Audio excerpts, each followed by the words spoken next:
6 સૂત્ર 10 બરોબર 11 અને 12 10 પાયાના ટોટલ થયા 33 અને બીજા 6 જ સૂત્રો 6 સૂત્ર બહુ અમૂલ્ય છે. આપણે એની બહારથી જાણકારી ખાલી રાખશું કે આ આગમમાં શું કહેવા માંગે છે, કારણ કે આ આગમની વિશેષતાઓ અને એના અધિકારીઓ એ ગીતાર્થતાની નજદીક હોય છે.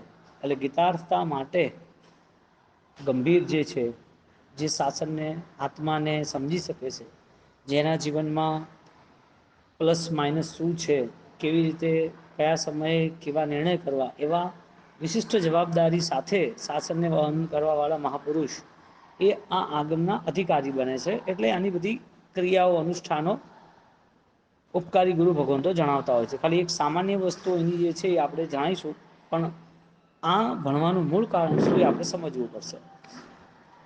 આના પોતાના નિશ્ચિત સૂત્ર પહેલું છે 6 સૂત્રમાં. નિશ્ચિત સૂત્ર એવી વાત આવે છે, નિશ્ચિત એટલે રાત્રિ. આના બધા 950 શ્લોક છે. ભદ્રભાવ સ્વામી દ્વારા એમને 7000 શ્લોકની નિયુક્તિ કરી છે અને 29000 શ્લોક સાહિત્ય વર્તમાનમાં ઉપલબ્ધ છે, જે 1300 થી અધિક વર્ષ પ્રાચીન છે. કેટલા? 29000 આ શ્લોકો આજે છે, એમ કહેવાનો મતલબ. તો અહીંયા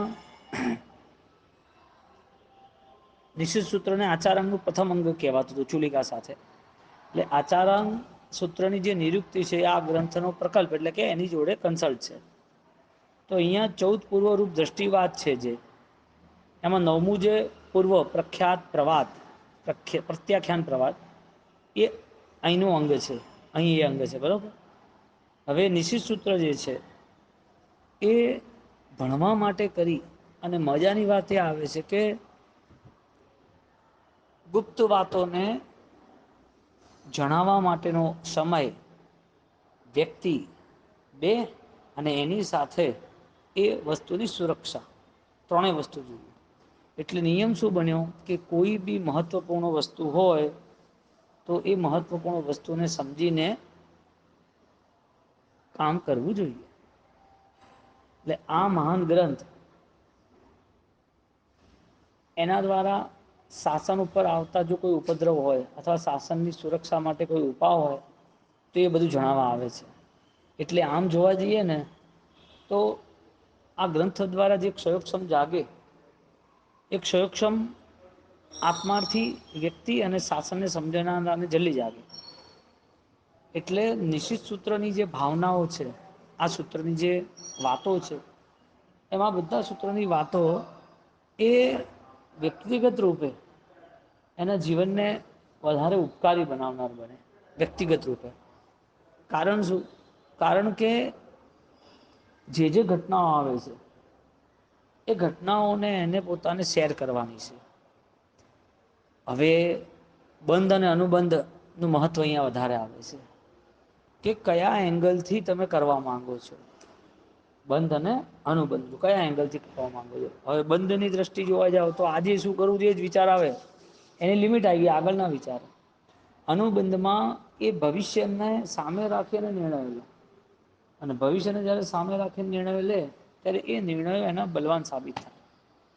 હવે જે વિશેષ રીતે રજૂઆતો થાય છે, અને એ રજૂઆતો થયા પછી એ રિઝલ્ટ મળે છે. એટલે ઘણી વાર છે ને મહાનિશ્ચિત સૂત્ર ભણેલા જે હોય, જે ગીતાર્થ ગુરુ ભગવંતો હોય, અથવા જે સ્માર્ટ હોય, જે શાસનનું હિત સમજી શકતા હોય, શાસન રક્ષા માટેના પ્રયોગ કરી શકતા હોય, એની જોડે રહે ને તો પણ એના કાર્ય દેખી દેખી અને ક્ષરક્ષમ પ્રગટે એની જોડે જ રહેતો નિશ્રાના કારણે. જો એની પાસે એવી વ્યક્તિ ના હોય, લીડર ના હોય, તો એની શક્તિ પણ એટલી ન પ્રગટે. એટલે કાર્ય દેખી દેખીને પણ એને સમજણ આવે કે કયા સમયે કયા કાર્યની મહત્વતા છે. તો મહાનિશિત સૂત્રને લઈને જો ગુરુના ઇંગિત આકારને સમજી શકે, ગુરુના ઈશારાને સમજી શકે, જેને અનુબંધ કહેવાય, જે બોલે નહીં, કે નહીં, પણ કીધા વગર એને ખ્યાલ આવે. એટલે પછી છે ને પેલું બાફી ના નાખે પાછું. પેલું આવે છે ને અમુક હોય કે ભાઈ આ બરોબર છે, આપણે તો ગુરુની ભક્તિ સારામાં સારી કરી. એટલે એકવાર એક માણસને છે ને કામ પર રાખે તો, એટલે લાલિયા ધોકાની જેમ કામ પર રાખ્યો હતો. હવે કામ પર રાખ્યો હતો તો એ પોતે જતો રહે ઘરમાં, અને ઘરમાં ખા કર્યા કરે. એની બોડી એટલી બધી, ખાવાનું એટલું બધું. ઘરવાળાએ ના પાડી, રસોડામાં નહીં આવવાનું. હવે એને ખાલી એટલું કીધું રસોડામાં નહીં આવવાનું, તો હવે શેઠાણી પડી ગયા તો રસોડામાં ના જાય. તો કે મને તો ના પાડી તમે શેઠાણી કે. હવે એને એમ કે તમે આજ્ઞા કરીએ પાળવાનું.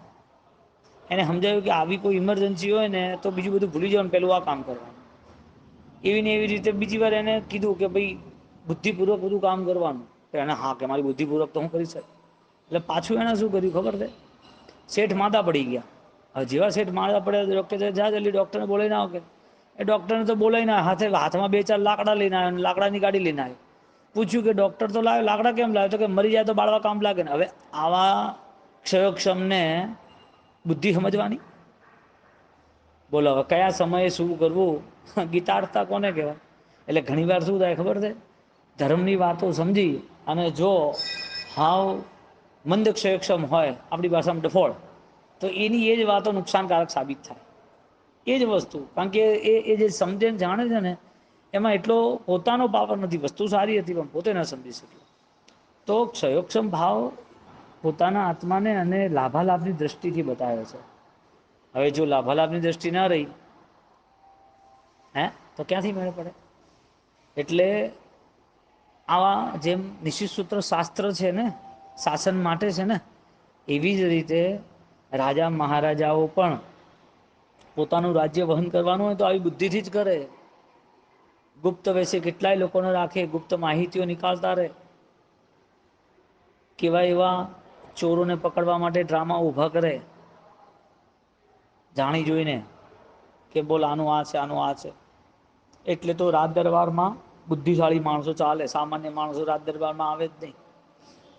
આખી રાજ્યની જે પરંપરા છે એ પણ આવી બુદ્ધિથી, સૂક્ષ્મ પ્રજ્ઞાથી ચાલે. હવે રાજપ્રજ્ઞા જો રાજ્યની વ્યવસ્થા જો સૂક્ષ્મ પ્રજ્ઞાથી ચાલતી હોય તો ધર્મની વ્યવસ્થા અને એ ધર્મની વ્યવસ્થામાં ધર્મને સર્વોચ્ચ સુધી લઈ જવાના હોય તો એમના માટે આવા ગ્રંથો એ પ્રાણ બની જાય છે. આવા ગ્રંથો એના શ્વાસ ધબકાર બની જાય છે. પણ આ ગ્રંથો ભણતા ભણતા એના પરિણામમાં બદલાવ આવવો જોઈએ. કેમ આટલા બધા 11 અંગ, 12 ઉપાંગ, 10 પયનના આટલા બધા ગ્રંથો અને આટલા હજારો શ્લોકો પ્રમાણ સાહિત્યનો અભ્યાસ થયો, ત્યારે એ અર્થ સર્યાના પછી આ સ્ટેપ આવી. માણસ એ પોતે એક જ દિવસમાં બીમારીમાંથી બહાર નથી આવતો, પણ 10 દિવસ દવા લીધી હોય તો એની બીમારી ખતમ થાય. એ એક જ દિવસમાં કરોડ રૂપિયા નથી કમાતો, એ ધીરે ધીરે કમાય તો એક દિવસ એવો આવે કરોડપતિ બને. એમ એક જ દિવસમાં એને આવી બુદ્ધિ નથી આવતી, પણ આવા આગમો જોડે જોડાય, શાસ્ત્રો જોડે જોડાય અને એ શાસ્ત્રો એનામાં પરિપક્વતા લાવે, એ એનામાં જે હેલ્ધીનેસ, તંદુરસ્તી લાવે, એ તંદુરસ્તીથી શાસનની સ્વભાવ છે. એટલે પોતાના સ્વનું કલ્યાણ કરે, સ્વના કલ્યાણ સાથે પરનો ઉપકાર સચવાઈ ગયો હોય અને પરનો ઉપકાર પરંપરાએ શાસનને લાભકારી બને. આજે જે કંઈ આપણી સુધી આવ્યું છે, કેમ આવ્યું છે? પરંપરાએ આવ્યું છે. જો એ મહાપુરુષોએ લખાણ ના કર્યા હોત, ભગવાનની વાણીને પુસ્તક રૂપે જો રજૂઆત ન કરી હોત તો આપણી પાસે આ જ્ઞાન ક્યાંથી આવતું? એટલે કેવલ જ્ઞાનીની પરંપરામાં, ગણધરોની પરંપરામાં જે પણ વ્યવસ્થા થઈ શાસનને ટકાવવા માટેની, એ બધી વ્યવસ્થા યોગ્ય વ્યક્તિઓ માટે થઈ છે અને યોગ્યતા અનુસાર થઈ છે. હવે જો યોગ્યતાની વાત આવે તો યોગ્યતાનું પ્રતિકરણ એક સ્વયંક્ષમિક ભાવથી, એટલે કે સમ્યક દર્શનથી પ્રારંભ થાય છે. તો જો યોગ્યતા વિકસાવી હોય તો સૌથી પહેલા એને પોતાના આત્માની અને શાશ્વત સ્વરૂપ સમજવું પડશે. એટલે આમાં બુદ્ધિનો પ્રયોગ ના આવ્યો, આમાં પ્રયોગ કોનો આવ્યો? એના પોતાના ધર્મનો. એટલે ધર્મ સર્વશક્તિમાન છે એ સાબિત થયું. અહીંયા બુદ્ધિશાળી માણસ હોય પણ એનું જીવન હિંસામય હોય તો, એના જીવનમાં સંકલેશો 18 પાપ સ્થાનકો ચકચૂર હોય તો, બુદ્ધિ તો છે જ, તો બુદ્ધિ દ્વારા તો બધું કરે, ક્યાં ના કરે? કેટલાય લોકો ખોટા રસ્તે છે કે નહીં? ચોરીઓ કરે તો બુદ્ધિ વગર થાય? બેંકની લૂંટફાટ. કેટલાય લોકો દુકાનમાં ધંધા કરે ને ચીટિંગો કરે તો બુદ્ધિ વગર થાય? તો બુદ્ધિ સાથે થાય એ જરૂરી નથી. બુદ્ધિ સાથે સારું થાય જરૂરી છે, કારણ કે બુદ્ધિ છે પણ પોતાના નુકસાનકારક છે. એમ અહીંયા જ્યારે માનસિક સૂત્રને વહન કરવા વાળા મહાપુરુષ છે, તો એના માટે ધર્મ વ્યવસ્થા કેવી રીતે સર્વોચ્ચ બને એના માટે જવાબદારી આપી. હવે ધર્મ વ્યવસ્થા સર્વોચ્ચ બનાવવાની તૈયારી દરેકની કેમ હોવી જોઈએ? કારણ કે પરંપરાએ આવ્યું છે, ઉપકારી છે.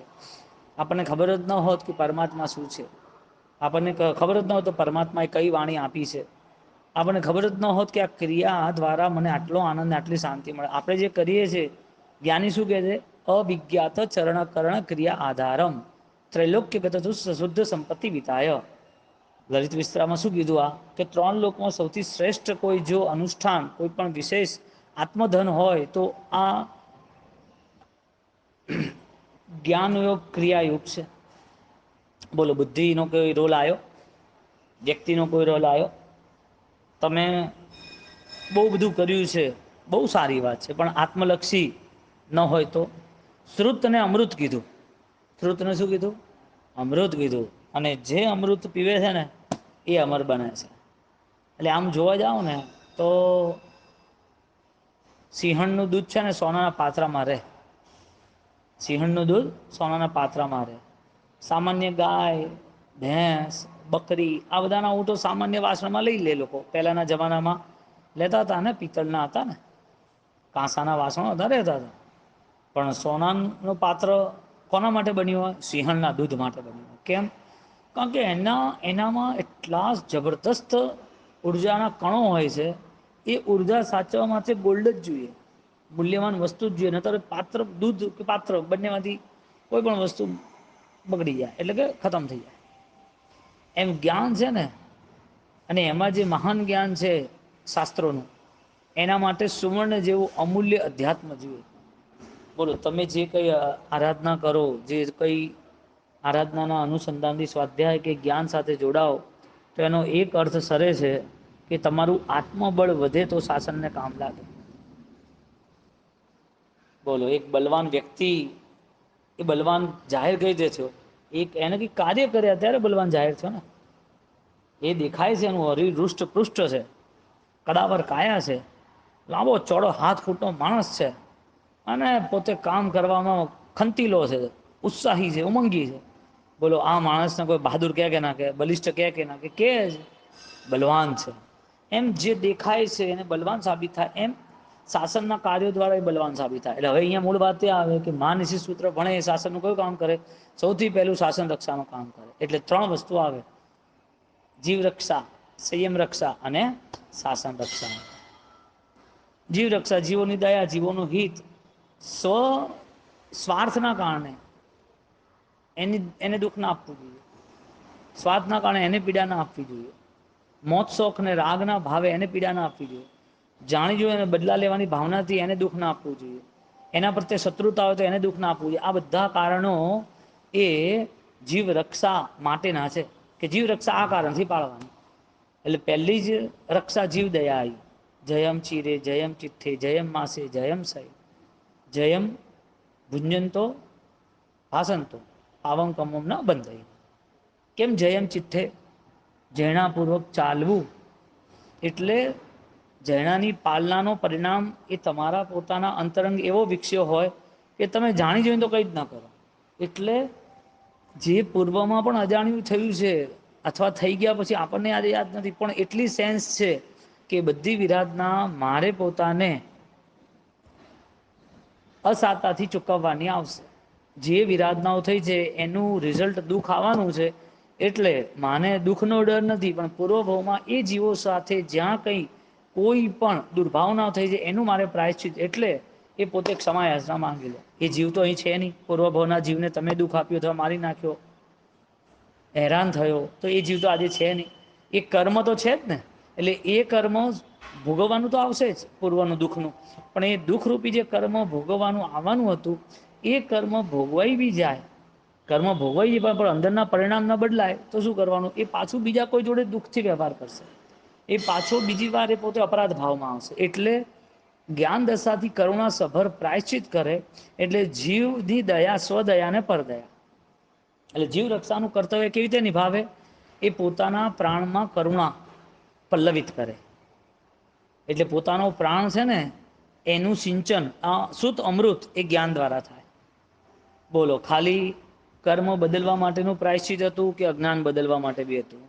એટલે એ જીવ રક્ષા પહેલી પાળે માનસિકમાં કોઈ પણ હોય, સાધના હોય તો સાધનાની દ્રષ્ટિથી એને પોતાને જીવો પ્રત્યે સ્નેહ ભાવ રાખવો પડે ને. હા, એટલે જીવ દયા એ જનરલ કામ બતાવ્યું બધા માટે. બધા જીવોને શાંતિ થાય, બધા જીવોને અનુકૂળતા મળે, બધા જીવો જેટલા બી છે તમારી નજીક હોય, તમે જે ઓળખતા હો એને સુખ આપવા પ્રયત્ન કરો. ન આપી શકતા હો તો ભાવ દયાથી, મૈત્રી ભાવથી, કરુણા ભાવથી, પ્રમોદ ભાવથી, માધ્યસ્થ ભાવથી, ચારે ભાવનાઓ કેમ બતાવી? આ બધી ભાવનાથી તમે એના પ્રત્યે સદભાવના કેળવો. એટલે અહીંયા ઊભું ન રહ્યા કોઈ, ખાલી આટલા પૂરતું ઊભા ના રહ્યા. કારણ કે પહેલું કર્તવ્ય, કારણ કે માનસી સૂત્ર એને જેને પણ એ સૂત્ર સુધી પહોંચવાનું છે, અભ્યાસ સુધી પહોંચવાનું છે, તો એની પહેલા એને સાધના સ્વીકારી. એટલે સર્વ સંઘનો ત્યાગ કર્યો, સંસાર ત્યાગ્યો, સાધના અવસ્થા સ્વીકારી. સાધના અવસ્થાનો પ્રારંભ એને સમ્યક જ્ઞાનથી કર્યો. અને એ જ્ઞાન એ વડીલોની નિશ્રામાં, ઉપકારીઓની નિશ્રામાં ઘૂંટાતું ગયું, ઘૂંટાતું ગયું, ઘૂંટાતું ગયું. આ બાજુ જ્ઞાન મળ્યું, આ બાજુ વિરાધનાનો ત્યાગ મળ્યો, આ બાજુ સંયમનું સાધનાનું પાલન થયું. અને એ બધી સાધનાઓનું પાલન કરતા કરતા એ બધું જ્ઞાન ધીરે ધીરે ધીરે ઘૂંટાતા રંગ લાવ્યો.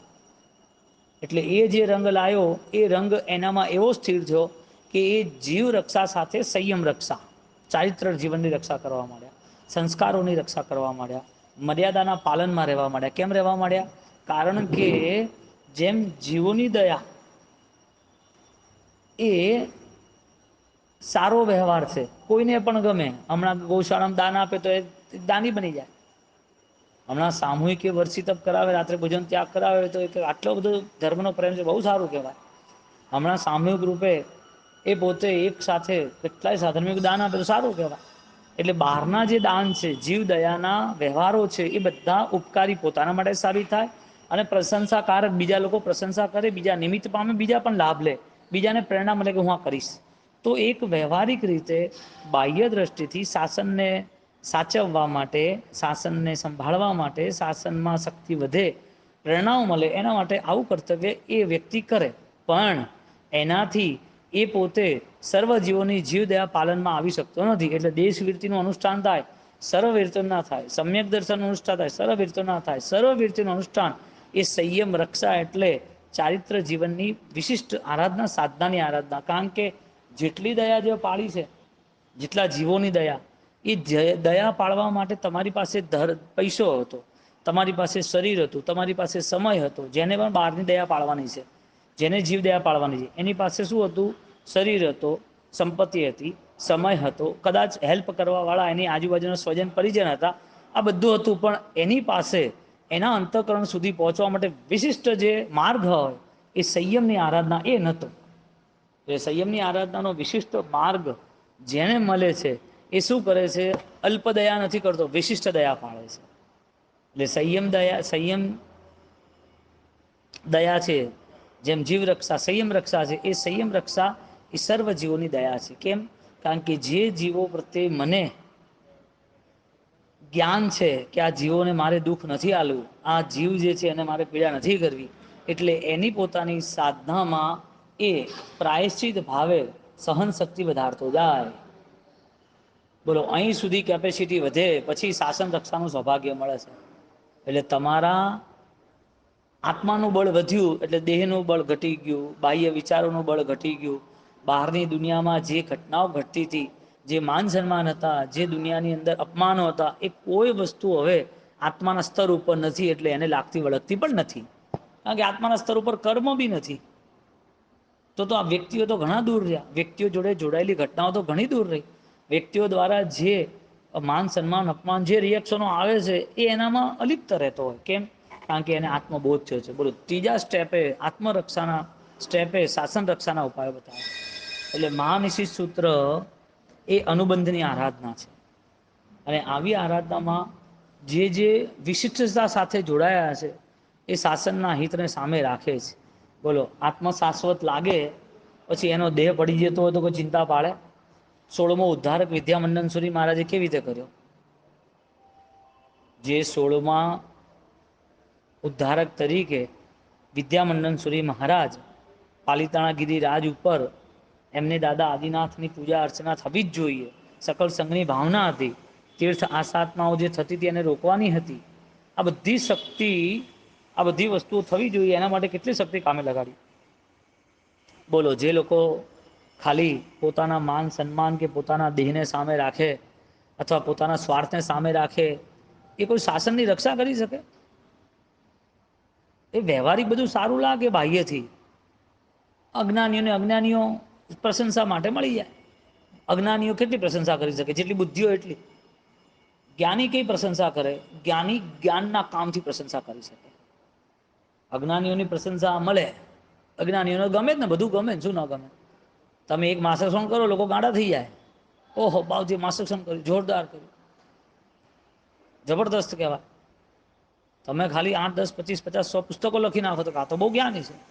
તમે લાંબી યાત્રા કરી નાખો, એક સાથે બેસી જાઓ, તમે 12 કલાક ધ્યાનમાં, બધાને આકર્ષણ થાય. જે લોકોને તમારી આરાધનાનું આ સાધનાનું આકર્ષણ થાય છે, એ લોકો પ્રશંસા જ કરે, એ માન સન્માન જ આપે. એની દ્રષ્ટિમાં તમારું સન્માન વધી જાય. પરંતુ તમારી સાધના સ્થિર છે કે નહીં, તમારી સાધના બળવાન હજી વધી શકે કે ન વધી, એ કોણ જવાબ આલે તમને? કાં તો તમારું અંતઃકરણ આપે, કાં તો અંતઃકરણને ઓળખવા વાળા જ્ઞાની આપે.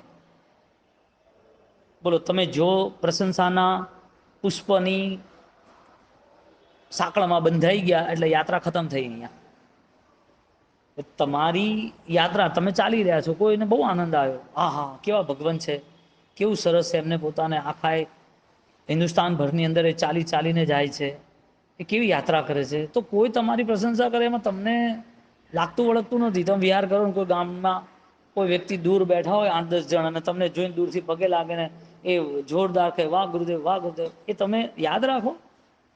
એ તમારા મનમાં ઘર કરી જાય? કશું ના થાય. તો રસ્તાઓ છૂટતા ગયા, એક ગામ છૂટતા ગયા, તો વિચરણ યાત્રા છે. એક જગ્યાએ વિચરણ કરતો રહે મુનિ, એટલે એના રાગ દ્વેષ ઓટોમેટિક ઓછા થઈ જાય. ઓટોમેટિક ઓછા થઈ જાય. એ બેઠો હોય એક જગ્યાએ તો એને બધાને રિએક્શનો આવે ને, તો બીજા બધા વિચારવા આવે. એટલે જે અંતઃકરણને ઓળખતા હોય, એ તમારા અંતઃકરણને કેવી રીતે હજી આગળ વધારવું, એક ગાઈડ્સ કરે, માર્ગદર્શન આપે. બોલો, અજ્ઞાની 1 લાખ હોય અને એ પ્રશંસા કરે તો કેવું સારું? જ્ઞાની એકે ન મળે આમાંથી, જ્ઞાની એકે મળે.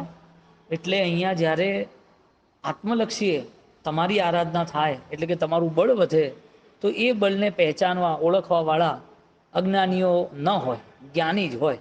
જો એ જ્ઞાની મળે તો. એટલે તમારી આરાધના સાધના હજી વિશિષ્ટ બને, એના માટે જ્ઞાની ટકોર કરશે. જ્ઞાની હજી ટકોર કરશે કે ભાઈ, તારું આરાધનાનું બળ છે, પણ તારું મનોબળ ક્યાં છે? તને ક્રિયાનું બળ મળ્યું, પણ જ્ઞાનનું બળ ક્યાં મળ્યું? તારામાં જે ગુણો તને પ્રગટ થવા જોઈએ સાધનાના પ્રભાવે, એ ગુણો તરફ હજી તારો વિકાસ કેમ નથી થયો? બોલ. લગ્નમાં કોઈ દાડો કોઈ જાય રિસેપ્શનમાં, તો કોઈ ખાટું જ નહીં, પણ કડવું કોઈ હાલે? હે? અને હકીકતમાં 10 લગ્નોમાં ગયો માદો પડ્યો હોય તો મીઠું ફાવે? શું ખાય? ડૉક્ટરની કડવી દવા ખાય ઊભા થવા માટે. બોલો, લગ્નવાળા હારા કે ડૉક્ટર હારો? સારું કોણ? શું કહે છે? હા, ડૉક્ટર સારો. ક્યારે? હાજા કરે ત્યાં. અને જો આવું ને આવું એને દર મહિને માદો પડે, બધું આવું ખાઈ પીને, અને બીજી વાર ડૉક્ટર જોડે જાય, તો ડૉક્ટર કહે હું દવા જ નહીં આલું. બહુ સારો ડૉક્ટર એટલે કહે છે કે આવું બધું તમે ખાઓ ને માદા પડો, ખાઓ ને માદા પડો, હું દવા જ નહીં આલું. તંજા બીજે એ કે ના ડૉક્ટર, તમારી દવા બહુ સારી છે, તમારી દવાથી 2 દાડામાં ઊભો થઈ જવું. તો કે મારી દવાથી 2 દાડામાં ઊભો થાય, પણ પાછો 10 દાડામાં પાછો માદો પડી જાય, એનું શું કરવાનું? તારા માટે આ સુગરવાળી વસ્તુ યોગ્ય નથી. તારા માટે આ વસ્તુ શરીરને નુકસાનકારક છે. બોલો, એ ડૉક્ટર એ તમારી પ્રશંસા કરે કે તમારા હિતની વાત કરે? એટલે જ્યારે પણ કોઈ પણ પ્રશંસા કરવાવાળું મળે ને, એટલે સમજી રાખવાનું કે વ્હાઈટ બોલ જડવા નથી. માન સન્માન વાળું મળે ને તો સમજી રાખવાનું કે જો આવ્યો, એ ફુગ્ગો ફૂટ્યો. શું એ લોકો જોડેથી આપણે શું ઈચ્છા છે? એની જોડે છે કેટલું જ્ઞાન, અને એ કરી બી શું શકે? અને એ અનુમોદના કરે તો એનો ગુણ છે, એમાં મારે શું? એટલે અહીંયા આંતરદ્રષ્ટિની વાત કરે છે. એને આપણે એવું નથી કહેતા તું ખોટો છે, તે તું અજ્ઞાની છે, આપણે એવું નથી કહેતા. આપણે શું કહીએ છીએ કે કોઈ આવા માન સન્માન અજ્ઞાની તરફથી મળે તો એ કામના નથી, અને જ્ઞાની તરફથી માન સન્માન મળે તો પુણ્યશાળી જો. જ્ઞાની ક્યારે તમારી પ્રશંસા કરે? ખરેખર ગુણ દેખાય ત્યારે. એટલે આપણે સામેવાળી વ્યક્તિ જ્ઞાની અજ્ઞાની છે એ આપણે નથી જોવાનું, આપણા અંદર જે પરિસ્થિતિ છે એ આપણે જોવાની છે. એટલે સામેથી કોઈ પણ માન સન્માન આપતું હોય તો પણ આપણને તો એમ જ થાય ગૌતમ સ્વામી જેમ આપણામાં તો કઈ નથી કે આપણે શું કરવાનું. અને એ કઈ નથી એ બોલવા પૂરતું ના બોલે, પછી લાલિયા ધોકા જેવું ના થાય, એનો ક્ષયોક્ષમ એને ડુબાડે એવો ના બને. લાલ્યો ધોકો એટલે પેલા શેઠાણી પડી ગયા રસોડામાં તો કે મને રસોડામાં જવાનું ના પાડી કે ખાઈ જાવ તો કે ઇમરજન્સીમાં જવું પડે. અને પછી પાછો ડોક્ટર લેવા જાય, લાકડા લેવા જાય કે બળવા કામ લાગશે, એટલે પણ માદા છે એને જીવાડવાના છે, લાકડા નથી લાવવાના. એમ સયોક્ષમ ન વિકસે ને તો આવું બધું સાંભળીને પછી એને પોતાની જાતે બધું સેટ કરે. નિનવ ક્યારે પેદા થયા? નિનવો આવા બધા જ્ઞાનને પોતાની જાતે સેટ કરવા માંડે એટલે નિરવ થઈ ગયા. પોતાની બુદ્ધિને એને માયાનું ને અહંકારનું રૂપ આપી દીધું. પોતાની બુદ્ધિમાં એને ઝેર પ્રવેશી દીધું, મિથ્યા જ્ઞાન જેને કહેવાય. બોલો કેવું એવું અજ્ઞાન હશે કે જે ભગવાનને હામા થઈ ગયા, કેવલ જ્ઞાનીઓને હામા થઈ ગયા, એવું કેવું અજ્ઞાન. એટલે જ્ઞાન હતું પણ કામનું નહોતું, ઉપકારી નહોતું. એમ આપણા અંદર જે સયોક્ષમ ભાવ એટલે આપણે જે ભણીએ ગણીએ છીએ, આપણી સામે જે જીવન જીવાઈ રહ્યું છે એમાં આપણે ઉપકારની દ્રષ્ટિ જ જીવું. કોઈ પણ વ્યક્તિ કોઈ પણ જીવ આવ્યો હોય તો એને ધર્મનું માર્ગદર્શન એવું આપ્યું કે એને ભવિષ્યમાં એને ઉપકાર થાય. એના આત્માનો ઉપકાર છે ને એ કાલે સાધક બને ન બને, એના જીવનમાં એ પાપ ત્યાગ કરે ન કરે, પણ એને આપણે એવો માર્ગ બતાવીએ કે એને વિચારોમાં તો બેસે બધી વસ્તુ, વિચારોમાં બેસવું જોઈએ. બોલો એક સ્ટાર્ટિંગમાં જીવદયા આવી બધા માટે, પછી સંયમ દયા એટલે કે ચારિત્ર રક્ષા આવી એ અમુક વિશિષ્ટ આત્મલક્ષી જીવન જીવવા વાળા માટે, અને થર્ડમાં શાસન રક્ષાઈ આત્મા માટે જ જીવાય છે. વિદ્યા મંડન સુધી મહારાજ કે મારું મોત આવતું ભલે આવે ને તીર્થની રક્ષા થાય છે ને શું વાંધો આવે. રાયન સૂરી મહારાજે સંકલ્પ કર્યો ક્રિયોદ્ધાર કરીશ જ. ગુરુ મહારાજ કે બધા મારી નાખશે કે મરે હું આવું નહીં ને હું કદી મરું નહીં, તો શાશ્વત છું. બોલો રાયન સૂરી મહારાજ ક્રિયોદ્ધાર કરે ત્યારે કયો શબ્દ વાપરે છે કે આ લોકો જે અંધશ્રદ્ધામાં ફસાઈ ગયા છે, જે લોકો વીરતીની મહિમા તીર્થંકરની મહિમા ભૂલી ગયા છે, જે લોકો આત્માના શાશ્વત સ્વરૂપથી દૂર થઈ ગયા, એને કોણ બતાવશે માર્ગ?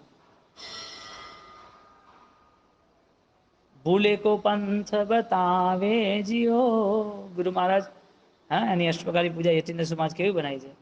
ભૂલ્યા લોકો છે જે લોકો, તો ગુરુમાં જે પંથ બતાવ્યો ત્યારે આ થયું ને.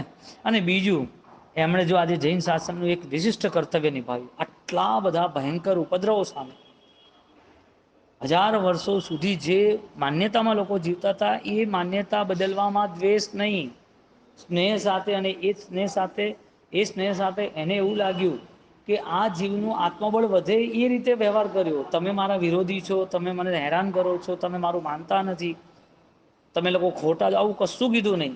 બોલો રાયન્સુરી મારા અત્યારે હોય તો આ જેટલાય લોકો પોતાની દુકાનો લઈને બેઠા છે ને જેમ ફાવે એમ વર્તે છે, એ એને જોઈ ને ઓટોમેટિક એ ભાવ પરિવર્તનમાં આવી જાય. રાયન્સુરી મહારાજે સંકલ્પ જે કર્યો હતો કે મારે આત્માનું કલ્યાણ કરવું છે, એટલે આત્મા માટે દ્વેષ જ ન હોય. એટલે જેટલા લોકોએ ઉપદ્રવ કર્યો એ ઉપદ્રવમાં ક્યાંય એમને કોઈ પણ વ્યક્તિ પ્રત્યે અલ્પ માત્ર દ્વેષ ન રહ્યો. બોલો એને કુક્ષીમાં આવવા ના દીધા તો પણ 3 દિવસ બહાર રોકાયા કે મારું કર્તવ્ય શું છે એ મારે નિભાવવાનું. એટલે જે વ્યક્તિ પોતાના કર્તવ્ય સામું જોવે ને અને એ તીવ્રતાથી જોવે ને તો એના ઉપર મહેનત કરી અને આગળ વધે. આ બહારની દુનિયા શું છે જોવે છે એટલે બધું રહી જાય છે. એને ભીનમાલની અંદર આખો માંત્રિક બ્લેક મેજિક કહેવાય એનો પ્રસંગ આવે છે અને મારી નાખવા સુધી એ લોકો આવી જાય છે. કેટલો ભયંકર દ્વેષ આવ્યો હશે.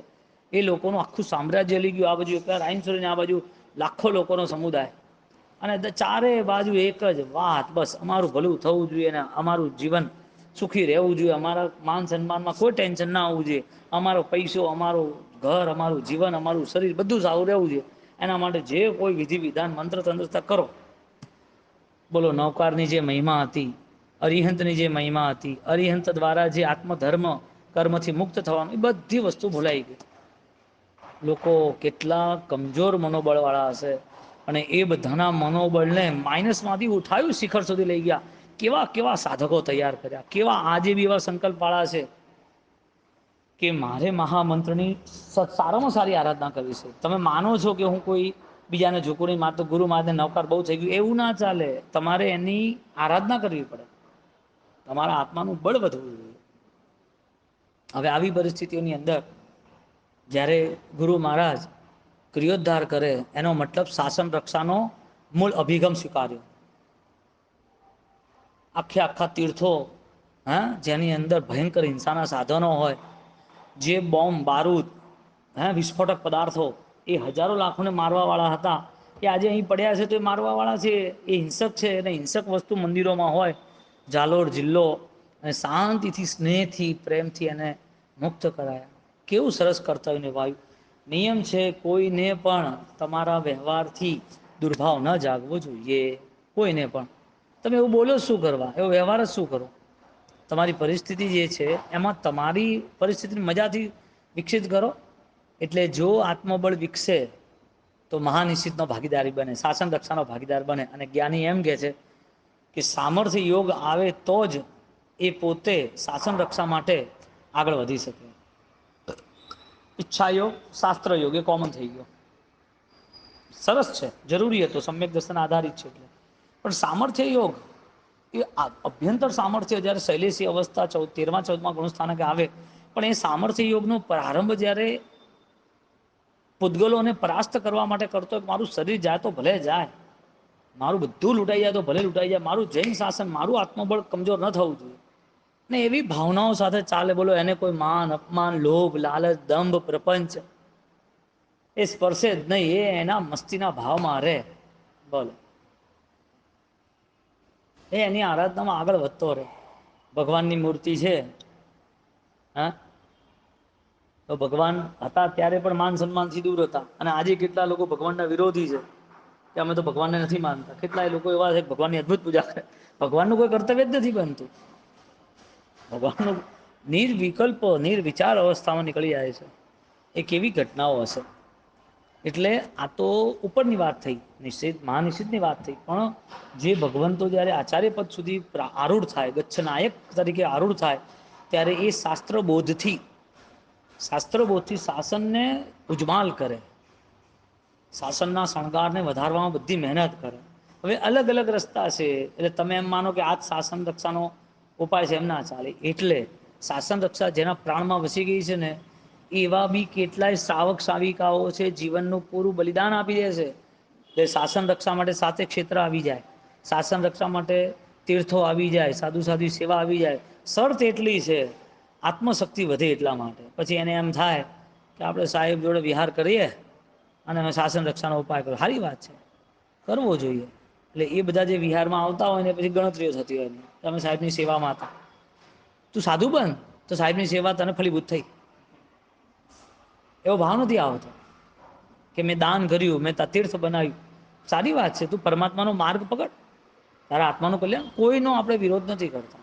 આ બધી વસ્તુઓ હવે એને ઉપકારી સાબિત થાય. દવા લો અને તમને બીમારી ન જાય એવી દવા કેવી, અનુષ્ઠાન કરે અને આત્મબળ ન વિકસે એવું અનુષ્ઠાન કેવું. કસાયો જાય નહીં. કસાય શું છે? દર્દ છે. ધર્મ એ ઔષધ છે. તો કસાયો સમાપ્ત ના થાય અને એનું જીવન ચાલ્યા જ કરે તો ધર્મ અપનાયો કે ન અપનાયો ખબર શું પડે. અને દુનિયામાં કોઈને કોઈ લેવા દેવા નથી.